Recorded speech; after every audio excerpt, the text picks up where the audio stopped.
Pendant la pandémie, on a pris différentes actions pour assurer le fonctionnement de nos services, pour assurer également le bon fonctionnement de notre économie. Et évidemment, le télétravail est venu comme étant l'outil clé pour pouvoir finalement continuer dans la normalité.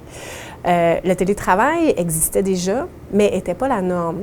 Maintenant, c'est devenu une nouvelle réalité et les employés et les organisations doivent s'y adapter. Plusieurs études ont regardé les effets du télétravail pendant la pandémie, mais maintenant, au niveau post-pandémique, qu'en est-il vraiment?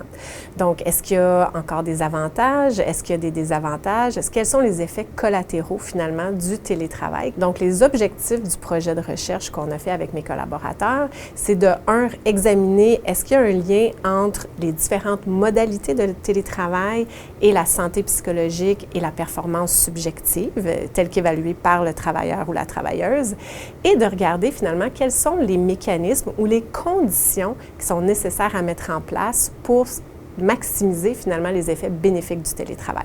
Bien, premièrement, on a été intéressé à savoir est-ce que les gens faisaient beaucoup ou peu de télétravail et sous quelle forme ils en faisaient. Donc, la majorité des gens, des travailleurs et travailleuses du secteur tertiaire font du télétravail. Très, très peu ne font que du télétravail, par contre. Donc, à peu près 25 % ne font que du télétravail parmi ceux qui font du télétravail. La majorité faisait entre 11 heures et 26 heures de télétravail par semaine. Donc, la majorité faisait ce qu'on appelle du télétravail hybride. Donc, à peu près environ 2 jours par semaine, 2-3 jours par semaine de télétravail. On a interviewé des gens, une quarantaine de personnes, pour savoir quels étaient les avantages, désavantages du télétravail et du travail en présentiel également. Évidemment, les gens nous ont mentionné une meilleure conciliation travail-famille, une réduction du temps dans les transports et également une plus grande concentration. Donc, quand on a un gros rapport à écrire, qu'on a vraiment du travail en profondeur à faire, le télétravail est un avantage critique là, à ce niveau-là. Au niveau des désavantages, par contre, du télétravail, les personnes nous mentionnaient souvent l'isolement, donc le manque de socialisation. Les attentes également des collègues et des superviseurs de répondre rapidement, donc la fameuse pastille verte sur Teams qui sous-entend qu'on est disponible à ce moment-ci. Donc ça faisait partie des désavantages du télétravail, mais ils nous ont également mentionné des avantages du présentiel, c'est-à-dire là, c'était faciliter le travail d'équipe et faciliter les relations sociales également. C'est ce qu'ils préféraient là, quand il y avait du présentiel de possible. Mais qu'en est-il des effets des différentes modalités de télétravail sur la santé psychologique et la performance subjective au travail? Donc, nos 2 études quantitatives que nous avons menées auprès de différents travailleurs, travailleuses qui faisaient du télétravail, évidemment, donc nous ont pas permis de déceler de différences en termes de modalités. Donc, qu'on fasse du télétravail 1 journée par semaine, 3 jours ou 4 jours, ou qu'on fasse que du présentiel, il n'y avait pas de différence sur la santé psychologique rapportée, ni sur la performance subjective rapportée. Donc ça, c'était quand même intéressant comme résultat. On a été un peu surpris de trouver cela. Par contre, ce qu'on a trouvé, parce qu'en fouillant un peu plus pour savoir comment ça se fait qu'il n'y a pas de différence, ce qu'on a trouvé, c'est que c'est une question de conditions. Donc, ce qui semble être important, c'est dans quelles conditions le télétravail est fait et dans quelles conditions il est encadré. Donc, il y a des conditions qui peuvent mener à des conséquences positives et d'autres conditions à des conséquences négatives. Et parmi les conditions identifiées, celle qu'on a trouvée qui semblait être la plus importante, c'est la satisfaction des besoins psychologiques au travail, donc soit la satisfaction du besoin d'autonomie, c'est-à-dire à quel point on est en mesure de prendre des décisions significatives dans le cadre de notre travail, de faire notre travail un peu de la façon dont on l'entend.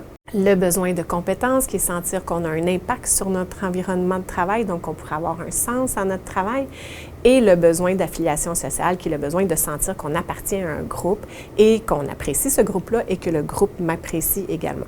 Donc, l'idée générale de nos résultats, c'est que la présence de ces conditions qui feraient en sorte que la satisfaction des besoins des travailleurs, travailleuses serait remplie finalement, permettrait, je veux dire, d'avoir une meilleure santé psychologique et de mieux évaluer sa performance subjective.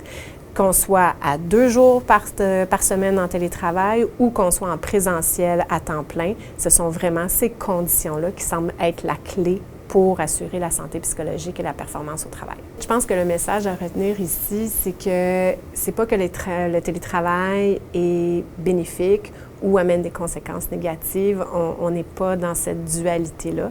Ce qui est central, c'est les conditions dans lesquelles le télétravail va être implanté. Donc, les conditions contextuelles, les conditions également, le cadre qu'on va donner comme organisation au télétravail, le soutien qu'on va donner aux employés pour faire du télétravail ou être en présentiel également.